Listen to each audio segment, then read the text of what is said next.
Hello friends, welcome to my channel. तो जैसा कि हम जानते हैं, लास्ट क्लास में हमने सीखा था बाल बनाना।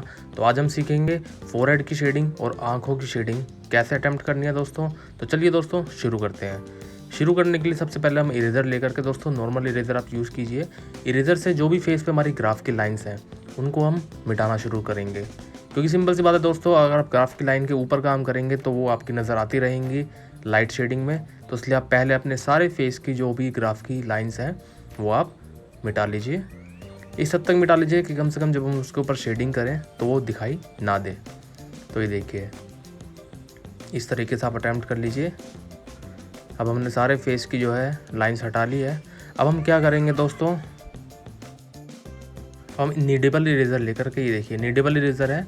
नीडेबल इरेज़र से जो भी हमारे फेस फीचर है उसकी लाइंस को लाइट कर लेंगे। ये देखिए, टैप करना है बस।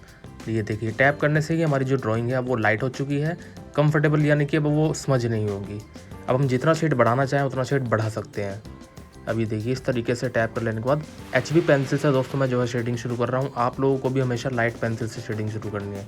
तो ये देखिए, बटर पेपर नीचे रख करके और किनारे पे जो मेरी डार्क शेड है वहाँ से मैं स्टार्ट करूँगा। लेकिन डार्क शेड करना नहीं है, HB से आप पहले नॉर्मली लाइट शेड ही अटैम्प्ट करिए दोस्तों। ये बात हमेशा ध्यान रखना है आपको कि शेडिंग को कभी भी आप एकदम उतना ना बढ़ाएं जितना कि आपको रेफरेंस में नज़र आ रहा है। आप धीरे धीरे उसकी डार्कनेस बढ़ाएं ताकि आपका हाथ बैठना शुरू हो जाए और आप एक कंफर्टेबल पोजीशन में आप जो है काम कर सकें।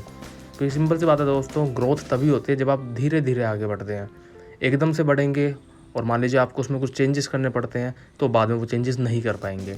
तो ये देखिए, पहले हम HB से जो है शेडिंग करेंगे इस तरीके से, और ये शेडिंग अटैम्प्ट कर लेने के बाद फिर हम ईयरबड दोस्तों यूज़ करेंगे। ये देखिए, ईयरबड आप यूज़ करेंगे।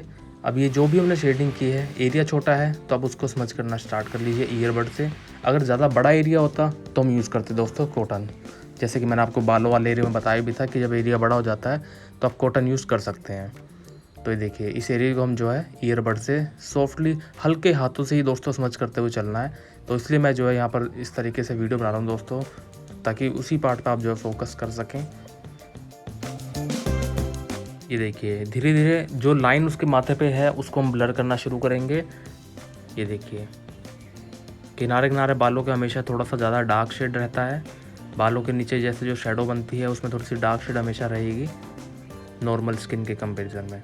अब ये देखिए, इस तरीके से जो उठावों में देना था, जो हमारे माथे पे लाइंस आ रही हैं उनके बीच में जो इस तरीके से डार्कनेस है फिर लाइटनेस है, उसको इस तरीके से आपको जो है दोस्तों अटैम्प्ट करना है।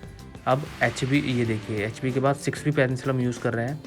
तो 6B सब जो डार्कनेस है थोड़ी और ज़्यादा, उसको हम बढ़ाना स्टार्ट करेंगे। देखिए, जैसे कि यहाँ जो लाइन वाली शेडिंग थी तो हम पहले हल्का हल्का शेड यहाँ पर बढ़ा लेते हैं। जैसा शेड हमें नज़र आ रहा है अब वैसा शेड हम जो है बढ़ाना स्टार्ट कर सकते हैं, पर बेस हमेशा दोस्तों ज़रूरी है। अगर आपको थोड़ा सा रियलिस्टिक और बढ़िया काम करना है तो हमेशा लाइट शेडिंग से शुरू करें और फिर धीरे धीरे उसमें डार्कनेस बढ़ाएं। तो ये देखिए, जो किनारे पे हमें हल्की हल्की डार्क शेड करनी है उसको हम इस तरीके से करना शुरू करेंगे। और ये जो लाइंस डार्क हैं उसको अच्छे से हम ऐसे डार्क कर लेंगे। बहुत ज़्यादा शार्प लाइन है, ये देखिए, इसको हमें जो है डार्क करना है प्लस लाइन को शार्प रखना है। तो उसके लिए हमने 6B का यूज़ किया है। और धीरे धीरे आगे बढ़ाते हुए आप शेडिंग इस तरीके से ले जा सकते हैं। नीचे बेस हो जाने से दोस्तों देखिए फ़ायदा ये रहता है कि अब आप जब 6B की शेडिंग को समझ करेंगे तो बड़ी कंफर्टेबली और आराम से समझ होगी नीचे की बेस के साथ। डायरेक्ट अगर आप उसको वाइट शीट पे मर्ज करेंगे तो उसमें ज़्यादा टाइम लगता है। ये लगा लीजिए कि आपको फिर वो रिज़ल्ट नहीं मिलता है।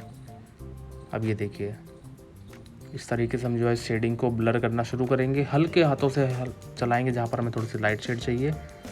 ये देखिए, शेडिंग की डायरेक्शन कोशिश करिएगा दोस्तों कि आप एक ही रखें ताकि आप आराम से अपने शेडिंग को अटैम्प्ट कर सकें। अब देखिए, जो इसमें ज़्यादा डार्क लाइन है तो उसको हमने पहले ही 6B से अटैम्प्ट कर लिया है। और इससे अटैम्प्ट कर लेने के बाद हल्की हल्की जो ब्लरिंग वहाँ से निकल रही है शेडिंग डार्क टू लाइट होते हुए, उसको हम अटैम्प्ट करेंगे। पीछे की शेडिंग को भी हल्का हल्का सा जो है बढ़ाएंगे इस तरीके से। और इस शेडिंग को दोस्तों हम जो है बाद में ईयरबड से ही समझ करेंगे। तो ये देखिए, पहले जो भी पार्ट है आप उसमें हल्का हल्का शेड ज़रूर कर लें।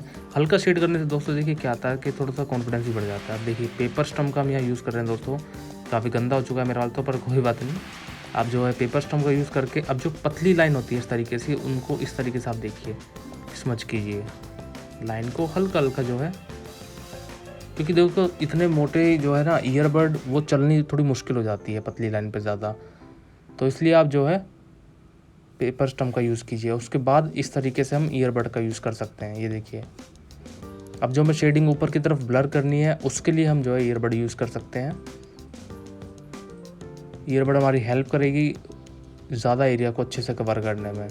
अब सिंपल सी बात दोस्तों ये है कि देखिए पेपर स्टम्प जो है बारीक है, पॉइंटेड रहता है, तो वो पॉइंटेड लाइंस के लिए बना है। ईयरबड है, सॉफ्ट है, कॉटन का साइज़ छोटा है, तो छोटे एरिया के लिए बना है। तो इसलिए आपको दोस्तों अपने टूल्स को पहचानना होगा कि हमें अपना कौन सा टूल कहाँ यूज़ करना चाहिए। तो ये देखिए इस तरीके से हम जो अपने इस पोर्शन को ब्लर करना शुरू कर देंगे हल्का हल्का।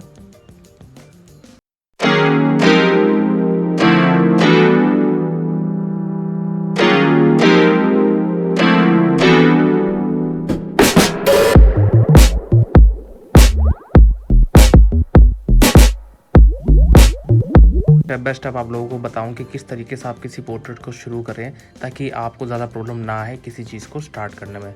तो यही रीज़न है कि यहाँ पर हम जो है इस तरीके से दोस्तों काम कर रहे हैं। आप देख सकते हैं कि बिल्कुल स्टेप बाय स्टेप पहले हमने सिर्फ ड्राइंग करना सीखा, उसके बाद बाल बनाने, और अब फेस की शेडिंग से शुरू कर रहे हैं। और एकदम भी नहीं, बिल्कुल, इसलिए मैं आपको जो है थोड़ा सा जूम करके दिखा रहा हूँ कि कैसे आपको काम शुरू करना चाहिए। उसके बाद हम जो है धीरे धीरे बाकी भी जो है फेस फीचर्स अटैम्प्ट करेंगे आने वाली वीडियोज़ में। तो ये देखिए अब हम अपना जो है आईब्रो पे जो है शेड करना स्टार्ट करेंगे। आईब्रो डार्क है तो सिंपल सी बात है, हम उसको जो है 6B से अटैम्प्ट करेंगे इस तरीके से। लेकिन शेडिंग हम थोड़ा सा लाइट रखेंगे, ज़्यादा डार्क शेडिंग नहीं करेंगे, मीडियम शेडिंग करते हुए उसको हम ब्लर करेंगे। अब ये देखिए इस तरीके से आप जो अपने एरिया को अटैम्प्ट करना शुरू करेंगे। आप दोस्तों यहाँ पर ऐसा भी कर सकते हैं कि आप अपना HB पेंसिल से शेडिंग करके बाद में फिर से 6B से कर सकते हैं। मेरा पर्पस यहाँ आपको टाइम के साथ समझाना होता है, इसलिए मुझे थोड़ा सा फास्ट तरीके से आपको बताना होता है दोस्तों। पर लेकिन प्रोसीजर आप वो भी यूज़ कर सकते हैं जो हमने माथे पे यूज़ किया है। तो देखिए यहाँ पर जो हमारे मेन डार्क अटैम्प्ट हमें करने हैं उसको मैं जो है मार्क कर लेता हूँ इस तरीके से कि हमें इन एरिया को शेड करना है। तो जिस भी एरिया को हमें शेड करना है पहले मैं उसको जो है शेड करके आपके सामने दिखा देता हूँ, फिर उसके बाद हम उसको ब्लर करेंगे वही टेक्निक के साथ जैसे कि हमने ऊपर माथे पे किया है। दोस्तों देखिए यही बात आपको ध्यान रखनी है कि जब भी आप शेडिंग करें आपके पास एरियाज ठीक है तो आप उसको ईयरबड से इस तरीके से समझ कर लीजिए। हमेशा ईयरबड से कीजिए, या फिर बहुत ज़्यादा बड़ा है तो आप वहाँ पर कॉटन यूज़ कर सकते हैं। लेकिन अगर आपके पास बारीक लाइंस हैं तो आप उन बारीक लाइनों के लिए हमेशा पेपर स्टम्प का यूज़ करेंगे दोस्तों। तो ये बात मैंने यहाँ समझाने के लिए ये स्पेशली जो है वीडियो बनाई है दोस्तों। जो मेरे बिगिनर दोस्त हैं उन्हें काफ़ी टाइम कन्फ्यूज़न रहती है कि कैसे हम जो है शुरू करें, किस एरिया को कैसे अटैम्प्ट करें।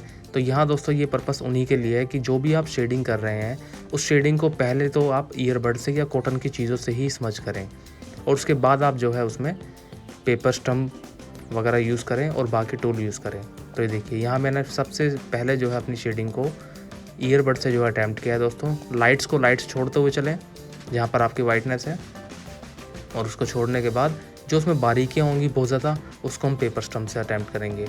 तो अब देखिए दोस्तों पहले हम अपनी पूरी स्किन यहाँ पर कर लेने के बाद जो चीज़ और ज़्यादा हमें शार्प दिखानी है उसके लिए हम यहाँ पर पेपर स्टम्प का यूज़ करेंगे। तो ये देखिए चीज़ों को ब्लर कर दीजिए, सॉफ्ट कर दीजिए। स्किन सिंपल सी बात है दोस्तों काफ़ी सॉफ्ट रहती है, तो हमें स्किन को सॉफ्ट दिखाना बहुत ज़्यादा ज़रूरी है, और सॉफ्टनेस के लिए हमेशा आपकी ईयरबड और कॉटन की चीज़ें काम आती हैं। थोड़ी हार्डनेस देनी होती है तब हमें पेपर स्टम्प वगैरह यूज़ करना पड़ता है दोस्तों। ये देखिए अब जो माथे की शेडिंग है उसमें जो लाइन है उसको हम इस तरीके से जो है अटैम्प्ट करेंगे।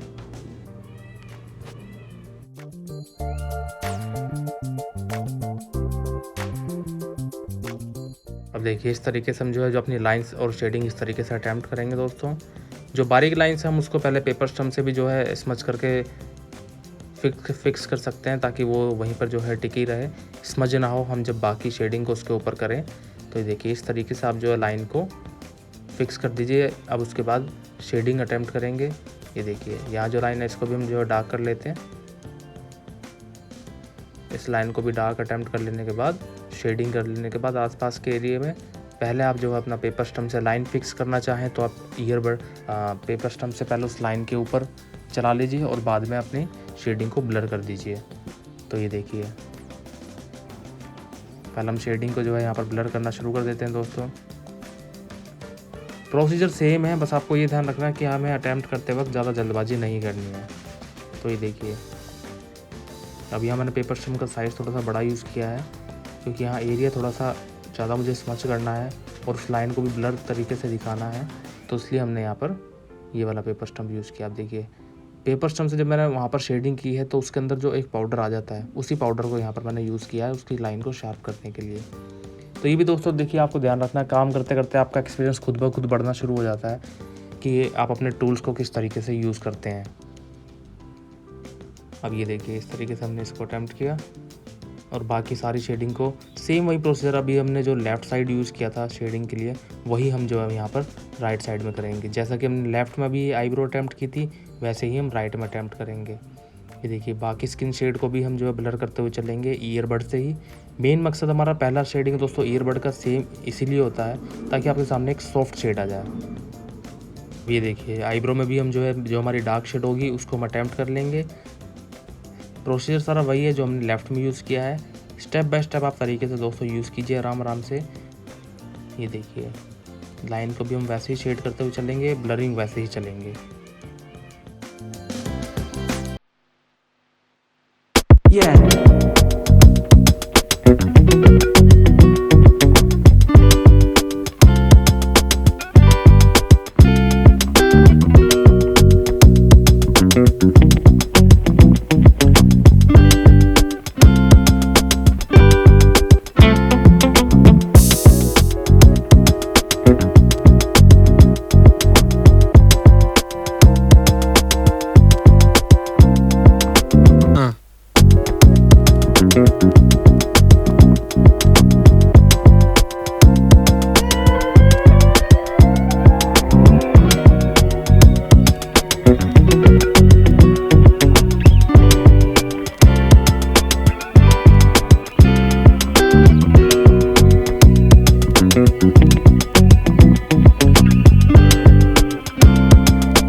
देख सकते हैं आइस के ऊपर का पार्ट कंप्लीट हो चुका है। अब हम आंखों से शुरू करेंगे। आंखों से शुरू करने के लिए पहला आप आइस की देखिए अपर लाइन को इस तरीके से डार्क कर लीजिए और फिर उसके बाद आई बॉल्स में हम जो है शेडिंग करना शुरू करेंगे। आई बॉल की लाइन डार्क कर लीजिए, प्यूपिल को डार्क कर लीजिए। जो वाइटनेस होती है हमारी नेचुरल लाइट्स, वाइट लाइट्स को वाइट छोड़ते हुए चलिए। सिंपल सी बात दोस्तों देखिए ये है, आपको वाइट लाइट्स का ज़्यादा इंपॉर्टेंस बना के रखनी है, क्योंकि अगर आपकी आंखों में वाइट लाइट नहीं होगी तो आपकी आंखें बड़ी ही दिखने में डल दिखाई देंगी और फेस बड़ा ही डल नज़र आएगा।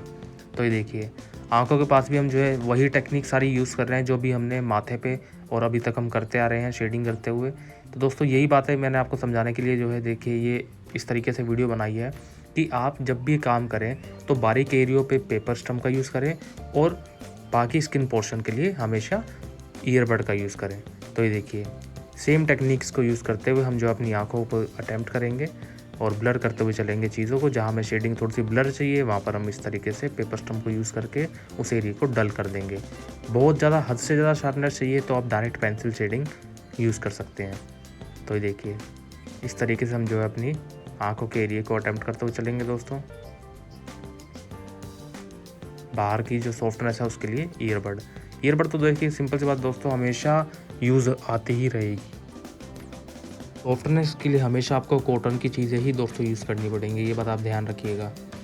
तो ये देखिए यहाँ पर अब जो सॉफ्टनेस के बाद डार्कनेस होती है प्लस लाइंस होती हैं, उनके लिए हमेशा हमें पेपर स्टम्प यूज़ करना है। जहाँ थोड़ी सी हार्डनेस है प्लस शार्पनेस बनी हुई है, शार्पनेस को ईयरबड नहीं दे सकता है, ईयरबड हमेशा सॉफ्टनेस देता है आपकी पोर्ट्रेट में। तो ये देखिए आँखों की जो लाइंस है, उसके आसपास की जो झुर्रियाँ हैं, वो सारा का सारा काम पेपर स्टम्प ही कर सकता है। लेकिन नीचे जो एक सॉफ्ट शेड होती है,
Oh.